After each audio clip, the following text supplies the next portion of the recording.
In the dusty market of Sivas, among hundreds of other pieces of living merchandise, he was just another commodity. A young, strong Kipchak, captured in the wild steppes north of the Black Sea. He was perfect material for a soldier or a slave. Yet potential buyers would scowl and pass him by. He had a defect. One eye, clouded by a white film, looked unnatural, otherworldly. To the superstitious people of the 13th century, this was a bad omen, a curse. He was damaged goods. His original owner asked for 800 dirhams, a decent sum, but no one was willing to pay. The price dropped. 700, 500, 300. In the end, a desperate slave trader sold him for a mere 40 silver coins, the price of a lame horse. An emir bought him out of pity to save him from a cruel master. The boy's name was Baybars. In his native tongue, it meant Supreme Leopard or Lord Panther. What a cruel irony. No one that day could have imagined that this defective boy, sold for a pittance, would one day make kings and emperors tremble. That he would stop an invincible army that had wiped dozens of states off the face of the earth, and that his name would be written in gold in the annals of history as one of the greatest rulers the East had ever seen. How? How could a slave with a cursed mark in his eye ascend to the throne and become a master of the world? To understand this, we must look into the heart of the brutal and unique system that created him. The system that produced Baybars was called the Mamluks. The word Mamluk in Arabic simply means one who is owned, a slave. But these were not the slaves who toiled in the fields. This was a military elite, forged in fire and steel. For decades, the Ayyubid sultans of Egypt bought the strongest and most resilient pagan boys from all over the world, most often Kipchaks, Circassians, and Turks. They were brought to Cairo, converted to Islam, severed from all ties to their past, and their training began. It was not a life, but an endless test of survival. They were taught to ride until the horse became an extension of their body. They were taught archery until they could hit an apple at a full gallop. They were taught swordsmanship, spear fighting, tactics, and strategy. But above all, they were taught loyalty. Not to a homeland they no longer had, nor to a family they would never see again, but only to their master, the emir or sultan who bought them, and to their brothers in arms. It was a prison and a social elevator at the same time. A Mamluk could not be free, but he could become anything. By proving himself in battle, he could rise from a simple soldier to an officer, a regimental commander, an emir, and a landowner with Mamluks of his own. This system created the perfect warriors, ruthless, ambitious, and deadly. And young Baybars found himself in the very center of this boiling cauldron. He was placed in the personal guard of Sultan As-Salih Ayyub, the elite of the elite. He quickly learned the rules of the game. Here, only strength was respected.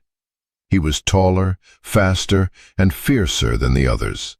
His physical power was incredible, but his greatest weapon was his mind. He absorbed military science like a sponge. He observed, he analyzed, he memorized the weaknesses of his commanders and the strengths of his enemies.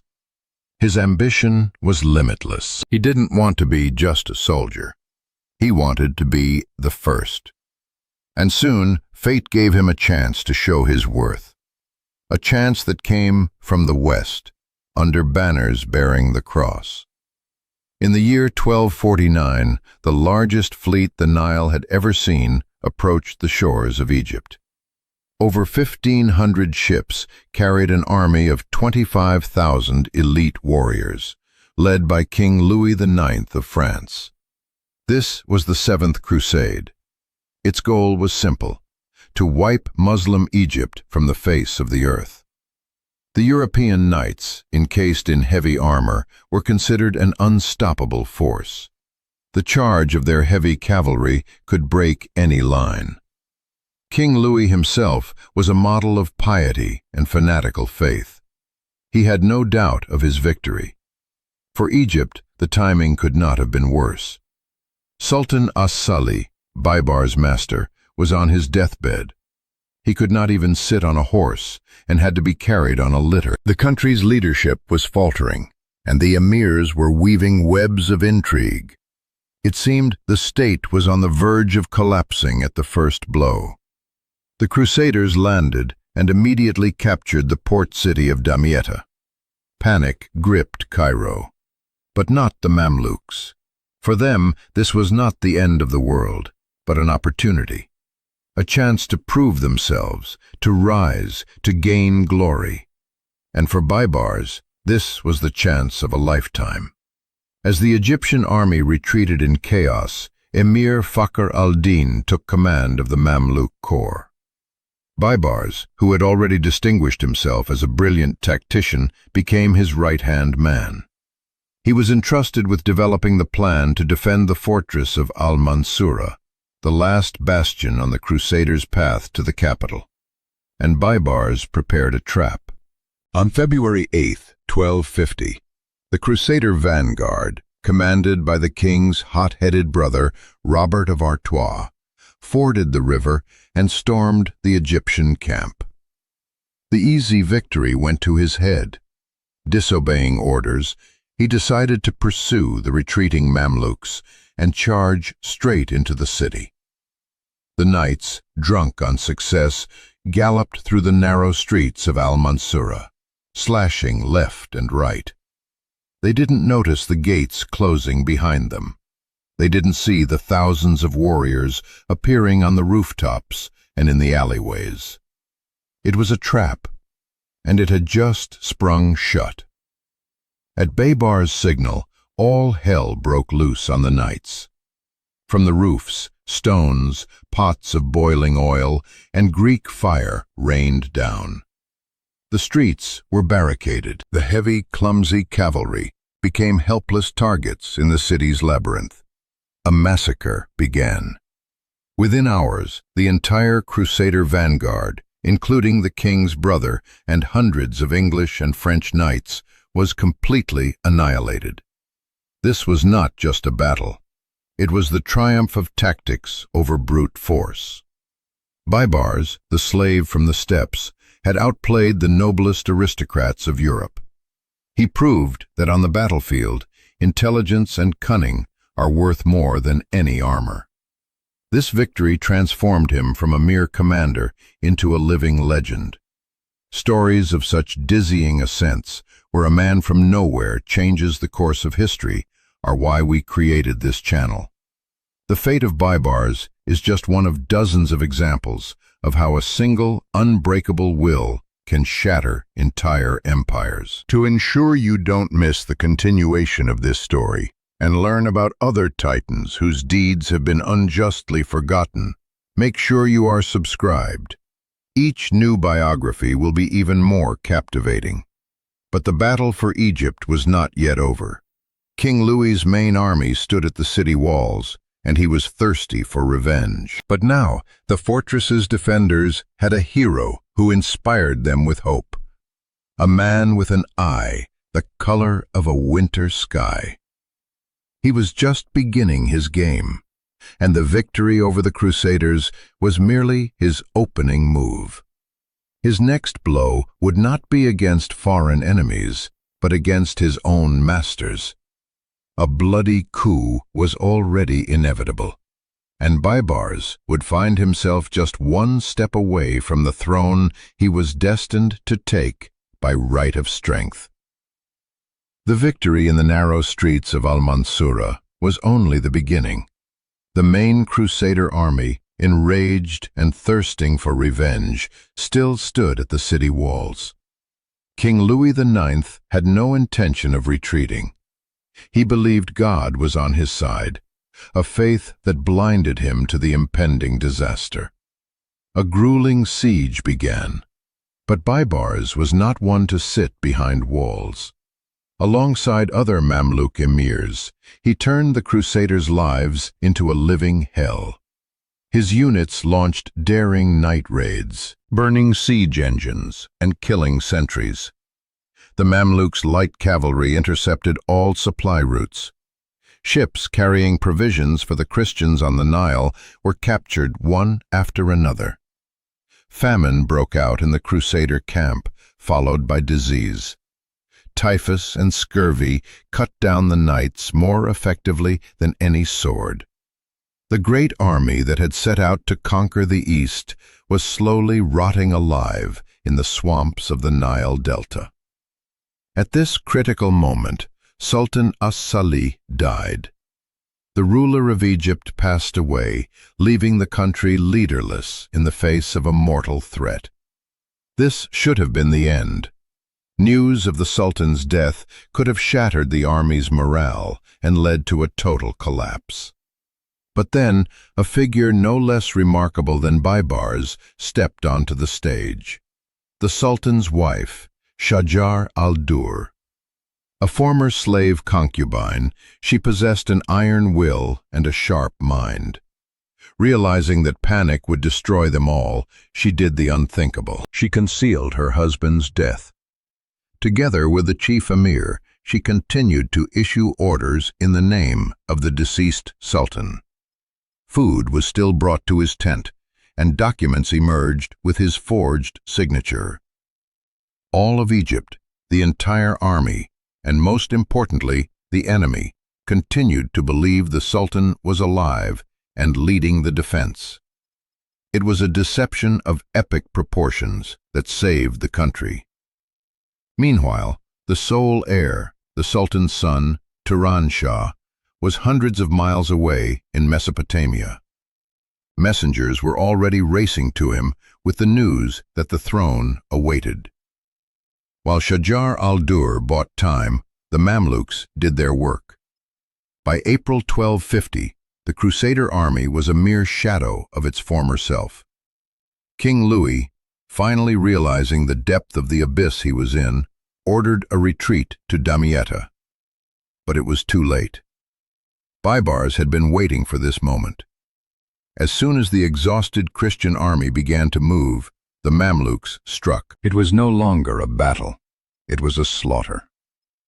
At the Battle of Fariskur, the Egyptian army, led by Baybars, caught up with and completely destroyed the Crusader rearguard. Thousands were killed. Tens of thousands were taken prisoner. And among the captives was the King of France himself, Louis IX. Imagine the scene. A monarch considered one of the most powerful in Europe, a descendant of Charlemagne, sat in chains before the former slaves he had come to civilize.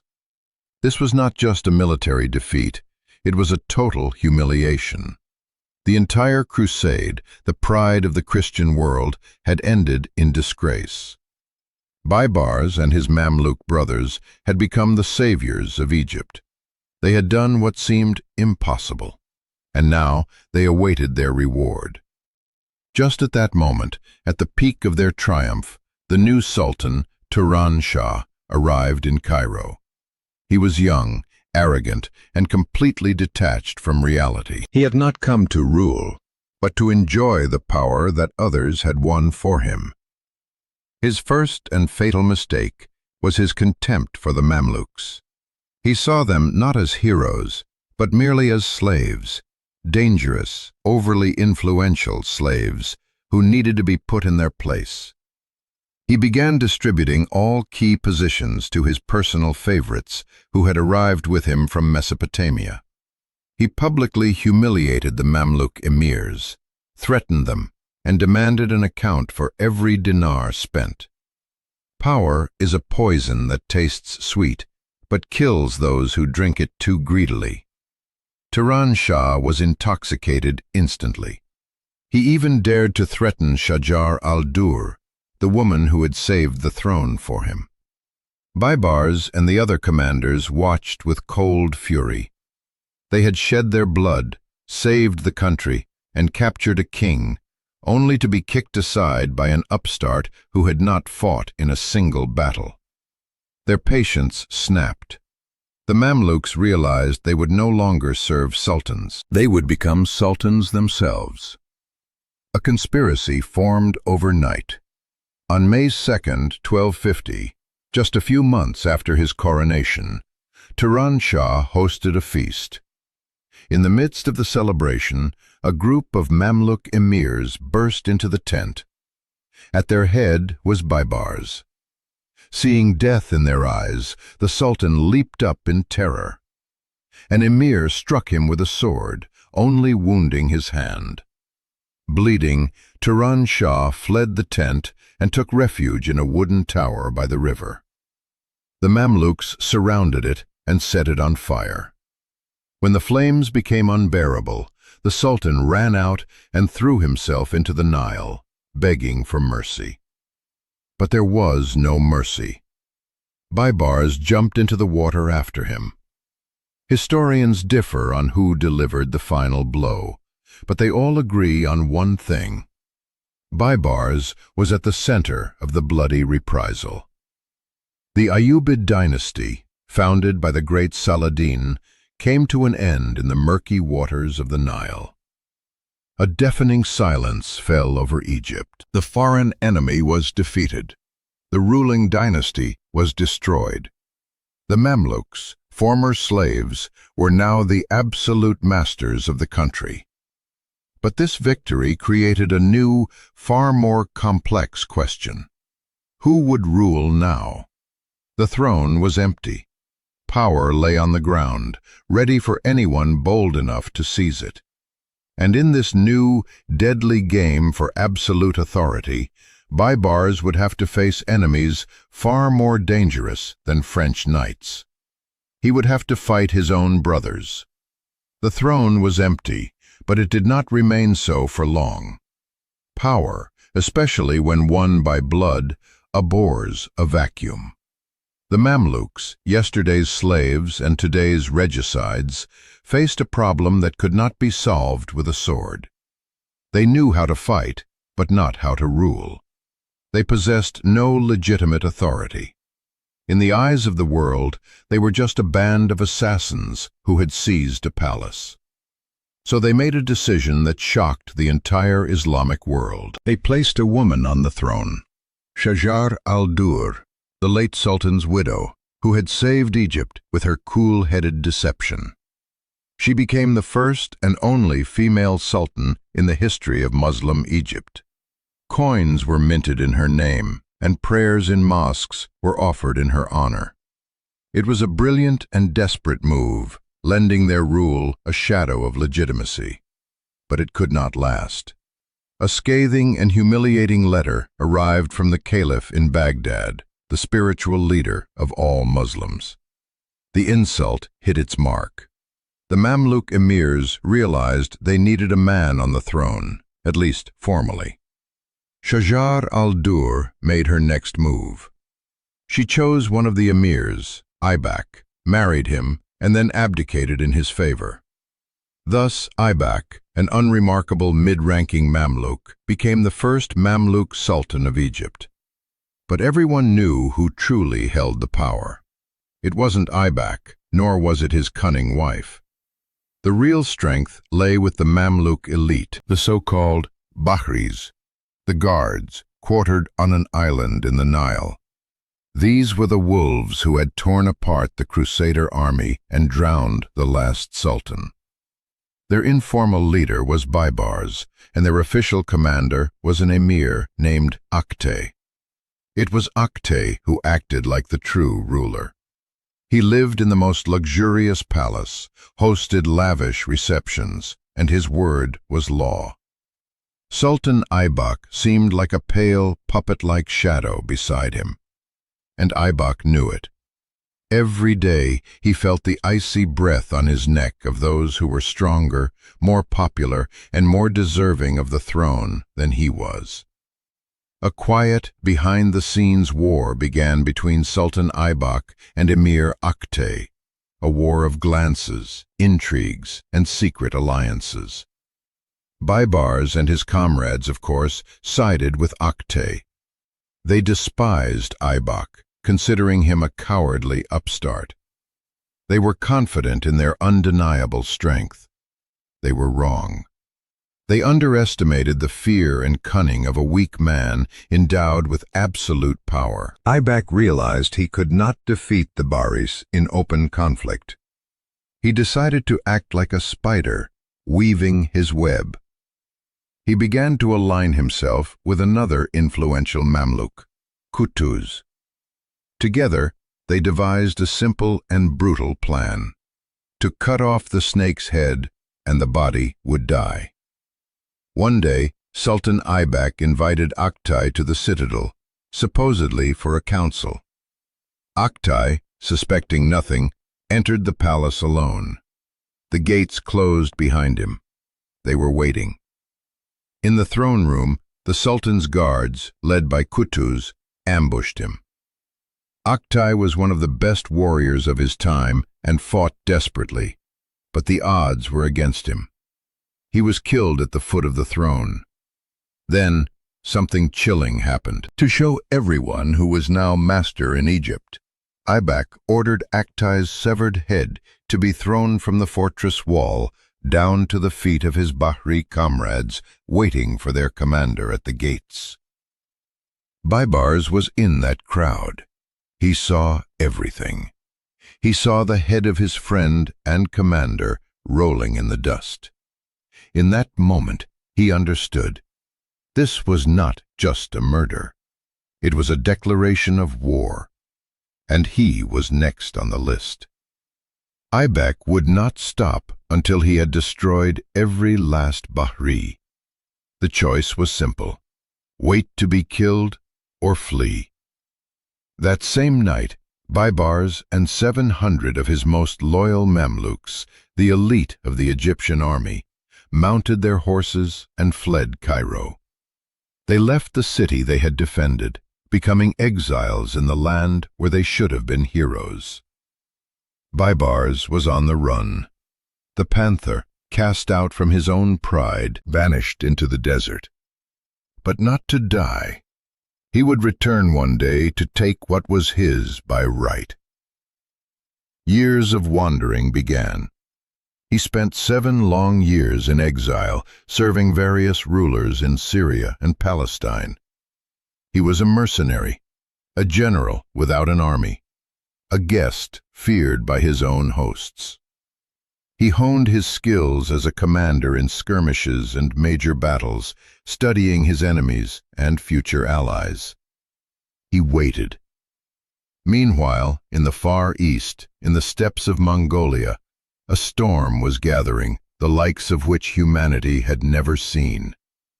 A new horde, led by Genghis Khan's grandson, Hulagu Khan, was moving west, sweeping away everything in its path. Their target was Baghdad, the heart of the Islamic world, and after that, Syria and Egypt. The world stood on the brink of apocalypse, and no one yet knew that the only man capable of stopping this unstoppable machine of death was an exile, hiding in the Syrian sands. The storm, called the Mongols, crashed upon the Islamic world with the fury of a biblical flood. In 1258, Hulagu Khan's army arrived at the walls of Baghdad. Baghdad was not just a city, it was the heart of civilization. For 500 years, it had been the capital of the Abbasid Caliphate, a center of science, culture, and faith. It seemed eternal and indestructible. It fell in 13 days. What followed was not a conquest, it was a genocide. The Mongols unleashed a massacre in the city that lasted for a week. The Tigris River ran red with the blood of the slain, then black with the ink of countless books thrown from plundered libraries. Hundreds of thousands were slaughtered. The greatest city in the world was reduced to a ruin littered with corpses. The Caliph, the spiritual leader of all Sunni Muslims, was executed in a humiliating manner, wrapped in a carpet and trampled by horses, so his sacred blood would not touch the earth. The heart of Islam stopped beating. A primal, chilling terror gripped everyone from Persia to Egypt. The Mongol wave, having washed away Baghdad, rolled on into Syria. The rulers of Aleppo and Damascus, the very men who had given Baybars refuge, now trembled in fear. Observing this, Baybars understood everything. He was a warrior of the steppes. He knew how the Mongols thought. He pleaded with Assyrian emirs to unite, to forget their rivalries, and present a unified front. He told them the Mongols could not be appeased or negotiated with. They could only be stopped by force, or you would die. They did not listen. The Syrian rulers tried to scheme, to form separate alliances, to betray one another, hoping the storm would pass them by. They were wrong. The Mongols crushed them one by one. Syria fell. Meanwhile, in Cairo, far from the bloody chaos, its own quiet, venomous drama continued. Sultan Aybak, the murderer and paranoid, fell victim to a conspiracy himself. He was killed in his own bath on the orders of his wife, the same Shajar al-Dur he had once used as a pawn. But her triumph was short-lived. Mamluks, loyal to Aybak, tore the former sultanate to pieces, avenging their master. Egypt was once again without a ruler, and at that moment, the one who had been waiting in the shadows ascended the throne. Qutuz, the same Mamluk who had helped Aybak kill Aktai, Baybars' personal enemy. Now he was the Sultan of Egypt.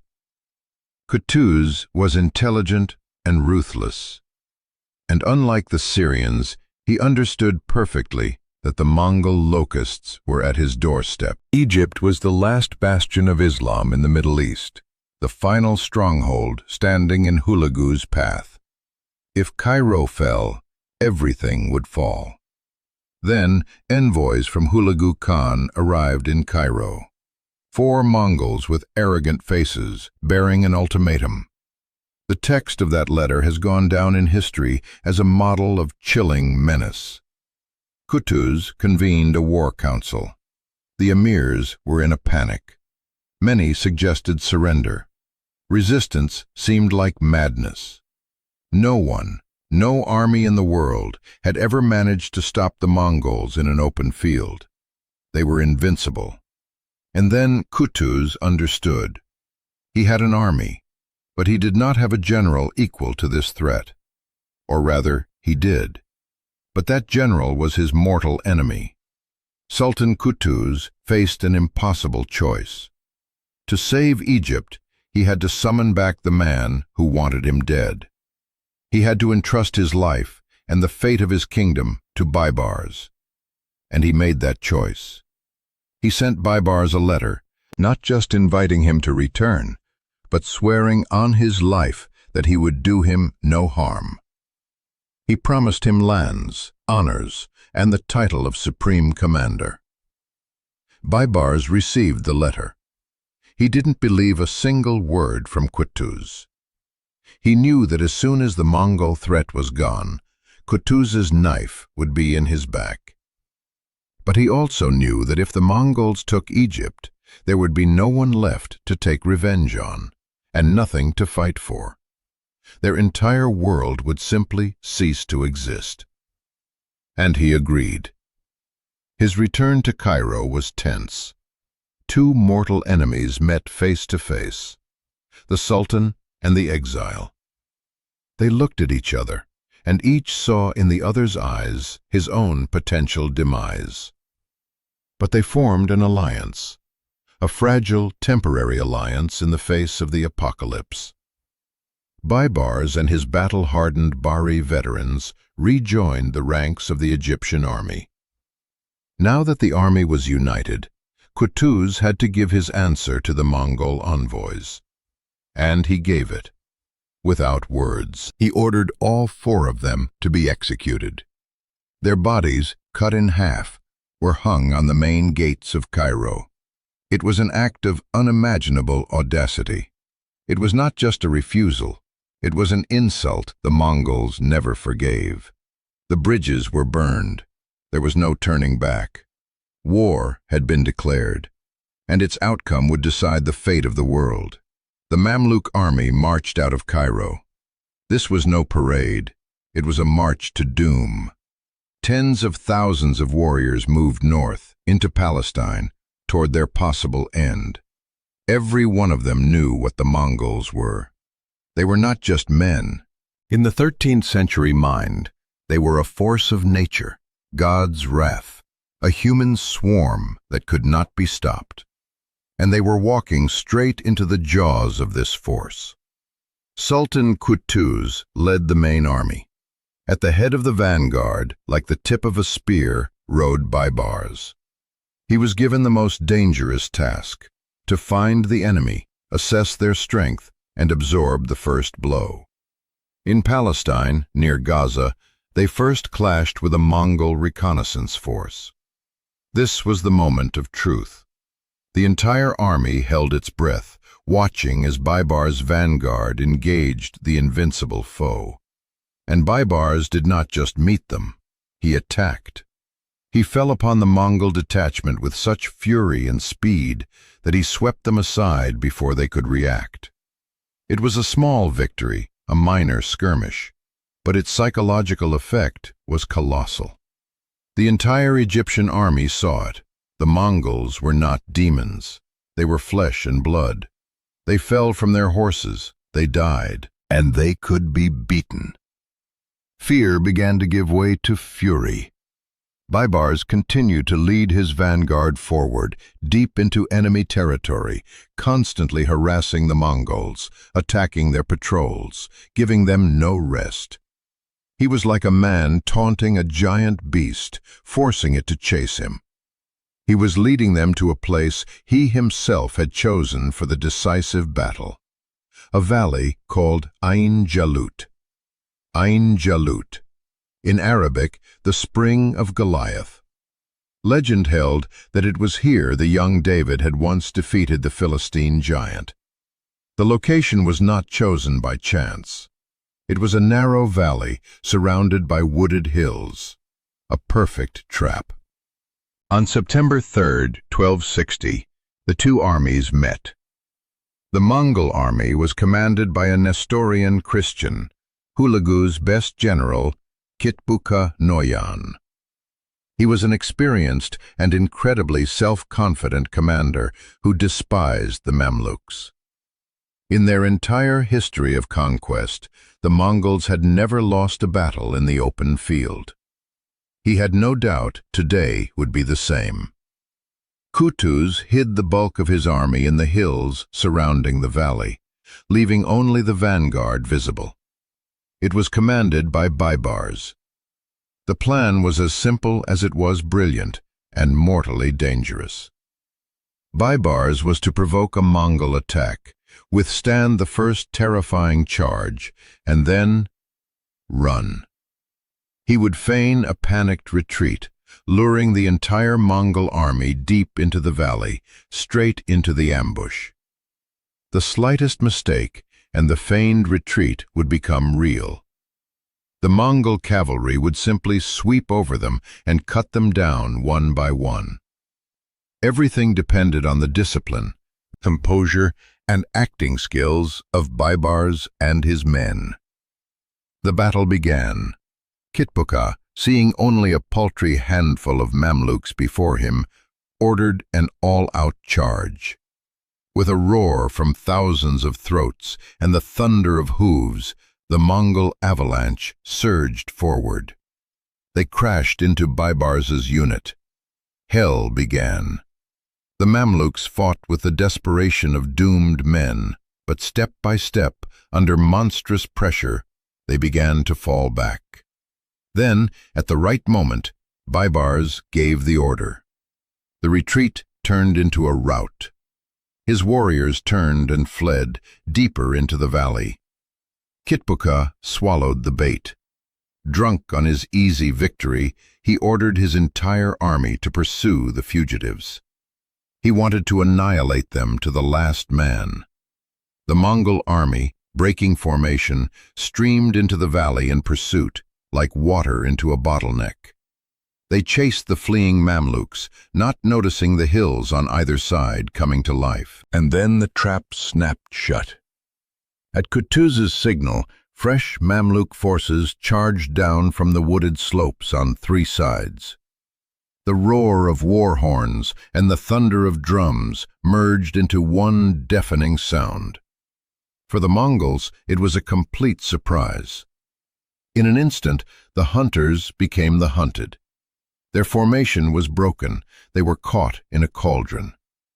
At the same time, Baybars' fleeing unit abruptly turned and struck from the front. A slaughter ensued. The Mongols, caught in a vice, fought with the fury of cornered wolves. They were the best warriors in the world, and even in this situation they would not surrender. The fighting was incredibly fierce, the outcome hanging in the balance. At one point, the Mamluk left flank faltered and began to retreat under the onslaught of elite Mongol Tumans. Disaster seemed imminent. It was then that Sultan Kutuz performed the defining act of his life. He tore off his sultan's helmet so every warrior could see his face, and with a cry of "Quotto," personally led his guard into the charge. The sight of the Sultan in the thick of the fighting inspired the Mamluks. They threw themselves at the enemy with renewed fury. The tide turned. In the brutal melee, Kitbuka himself was killed. Having lost their commander, the Mongols faltered, their lines broke. For the first time in its history, the invincible army ran. But the Mamluks did not let them escape. They pursued them for miles, slaughtering them without mercy. The myth of Mongol invincibility was shattered. Here, in the valley of the Spring of Goliath, David had defeated the giant once more. The entire Islamic world was saved. Baybars and Kutuz, two mortal enemies, became heroes, the saviors of civilization. They stood together on the battlefield, strewn with bodies, and watched the sunset. The common threat that had united them was gone. The Mongols were broken. And now nothing remained between them but old, unquenchable hatred. The army of victors began its march back to Cairo, but only one of them would return to the city as Sultan. The army was returning to Cairo, but it was a different army, not the one that had marched to certain death. These warriors returned cloaked in glory as saviors of the world. They had crushed the invincible. They had destroyed the myth. Every soldier, from the common Mamluk to the highest emir, felt like a titan. But at the head of this jubilant army rode two men wrapped in an icy silence: Sultan Kutuz and Baybars. They rode side by side, accepting congratulations from locals and smiling at their warriors. But the air between them was thick with the anticipation of betrayal. The common threat that had cemented their alliance had evaporated on the field of Ain Jalut. Now they were once again what they had always been: a murderer and an avenger. A sultan who had seized the throne through bloodshed, and the man from whom that throne had been stolen. Baybars decided to act first, not with his sword, but with words. He chose to test whether the Sultan would keep his oath. He approached Qutuz and reminded him of the promise made before the battle. He asked for his reward, the governorship of Aleppo. This was more than a request, it was a test. By giving Baybars Aleppo, the largest city in Syria, Qutuz would make him the most powerful man in the state after himself. It would have been a gesture of trust, and Qutuz failed the test. He looked at Baybars, and his eyes no longer held gratitude for an ally, but fear of a rival. He refused. He said he would think about it, that the time was not right. But his evasive answer was clearer than a direct. He had no intention of sharing power. He would not strengthen the man he planned to destroy. In that moment, Baybars understood everything. The oath was worthless. The alliance was over. The game of survival had resumed, and he knew Qutuz would strike as soon as they returned to Cairo, where all power would be in the hands of the Sultan's guard. He had to act now, on the journey back, while the army still remembered who the true architect of victory was. He gathered his old comrades, the Bahri emirs, those who had fled with him into exile and returned to fight. They needed no lengthy explanations. They had seen it all themselves. They knew that if Baybars fell, they would be next. The conspiracy was hatched in a single night. The plan was audacious and bloody, in the best Mamluk tradition. During a stop on the way back, Qutuz decided to go on a rabbit hunt, a perfect opportunity to relax and celebrate the victory. He rode out into the steppe with a small retinue of trusted emirs. Among them was Baybars. They chased a rabbit across the desert plain. In the heat of the pursuit, the Sultan and his inner circle became separated from the main camp. This was the moment. One of the conspirators rode up to Qutuz and asked for the gift of a captive Mongol girl. Qutuz graciously agreed. By tradition, the emir was to kiss the Sultan's hand as a sign of gratitude. Baybars approached to perform this ritual. He dismounted, walked up to Qutuz, who was on his horse, and took his hand to kiss it. But it was not a kiss. It was a signal. The moment Baybars seized the Sultan's hand, preventing him from drawing his weapon, he struck the first blow with a dagger. Instantly, the other conspirators surrounded Qutuz, piercing him with their swords and spears. It was over in seconds. Sultan Qutuz, the savior of Egypt, the victor over the Mongols, lay dead in the dust, killed by the very men with whom he had just shared his triumph. Baybars stood over the body of his enemy. 7 years of exile, the murder of his commander Aktai. Everything had been paid for, in full. But this was not the end. It was the beginning. One of the emirs, looking at the Sultan's body, turned to Baybars and asked. Another emir, without a moment's hesitation, replied, "The one who killed him." That same day, in the Sultan's tent pitched in the middle of the desert, the emirs swore allegiance to Baybars. They proclaimed him the new Sultan. He took the title Al-Malik al-Zahir, the slave who was sold for 40 dirhams because of a defective eye, had become the ruler of the most powerful Islamic state of his time. He entered Cairo not as a hired general, but as an absolute monarch. But Baybars was not naive. He knew that seizing the throne was only half the battle. The hardest part was keeping it. After all, he himself had just shown all the emirs of Egypt the simple and terrible rule of Mamluk power. Any sultan is just a man on a horse who can be thrown to the ground with a single dagger strike. His reign began, and it would be built not on trust and love, but on fear, efficiency, and iron. He would face new Mongol invasions. the last Crusader strongholds on the coast, and endless conspiracies within his own palace. The Lord Panther had finally taken his throne, and now the whole world would learn why he was so named. And the world did learn. For 17 years, Baybars ruled Egypt and Syria with an iron fist. And those 17 years transformed him from a mere usurper into one of the greatest statesmen in history. He understood what his predecessors had not. A warrior's strength wins a throne, but only order and justice can keep it. His first act was to create the most effective spy network of his time. His eyes and ears were everywhere.